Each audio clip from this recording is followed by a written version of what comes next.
His music inspired cool vibes, island living and taking life one day at a time. But now in Jimmy Buffett's death, things are taking a very drastic turn. The singer and entrepreneurial founder of the Margaritaville brand ordered in his will that his fortune be placed in a trust after his death. The two named co-trustees, his widow, and an accountant who had served as the singer's financial advisor for more than 3 decades. But now the two are filing dueling petitions looking to remove each other as a trustee. The outcome of this litigation will determine who gets to administer Buffett's $275 million estate. We are joined again by Chief Legal Analyst Khalif Rhodes. All right, Khalif, let's set it up. We got two players here. You got the longtime manager saying that Jane Buffett not fit to really handle financial stuff, at least saying that Jimmy, that's how he left it in his will and testament, that she's not able. And then you got her saying, well, he's keeping all this information on what's happening with my money.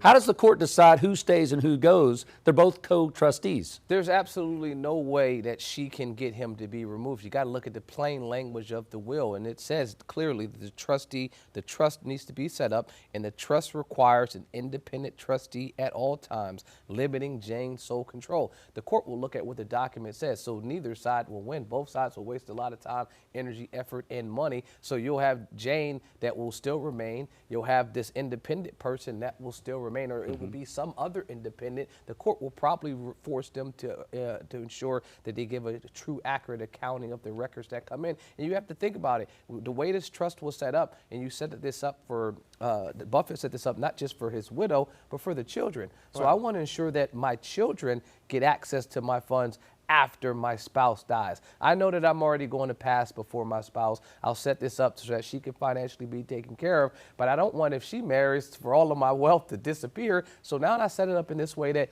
okay, you'll get the benefits and the proceeds from my estate, almost $20 million annually that come in from the royalties from his songs, from his hits, So that money comes in, but also I don't want the entire, bulk of it to disappear. You can keep making off the 20 million, but the bulk will still stay here, so the kids will have money to take care of themselves and live off it as well. So you create this thing where, how do I make sure that she doesn't run this into the ground? Well, I have an independent trustee come in and advise her. Well, how does she make sure that she's getting her annual revenue share that's supposed to be the right amount? There should be some accounting and record process, and it seems like there's a miscommunication or a lack of communication. And there's also probably some opportunistic attorneys out there that are giving them advice that is misguided. I mean, when you see an estate, like you mentioned, 200+ million, if you see blood in the water, you start circling around and start trying to figure out, well, how can I bite off a piece of whatever that is? And so you have lawyers' fees, you have accounts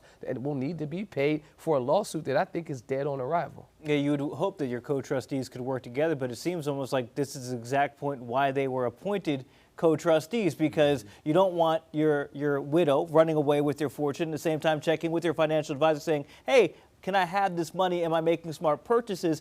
That's the job of a financial advisor. So it seems like this is doing exactly what he intended it to do. It is 100% doing what it's supposed to be doing, that I'm going to put this person in place to be a check and balance. We oftentimes talk about those 3 equal branches of the government. Well, this is the same thing. You can't just go and say, you know what, I need an extra $40 million out of this account. No, you only get the profits. This is what is brought in this month. This is all that we'll be able to cut. Have a nice day. He also put things into the will for her to be able to get access to money for, health care and things like that. So if she's making those allegations that, they're not allowing me to get this additional income, that she may be successful there. But in her request to remove him for doing what he's supposed to do, which is his job, I think that this will fall on his head. Now, if he's not giving her an accurate account, I would assure that typically it would be something in there that says that I can, on request, get access to see, an audit, an outside audit or something like that. And if he's denying those requests, I'm sure that the court will say that you're required to do that. But his request to have her removed, that will be clearly outside the desire and the will of what Jimmy Buffett wanted. And so the court's going to want to stay within the best interest of what the person did before they passed. And so I would be completely confused if the court removed her as a trustee. That would make absolutely no sense.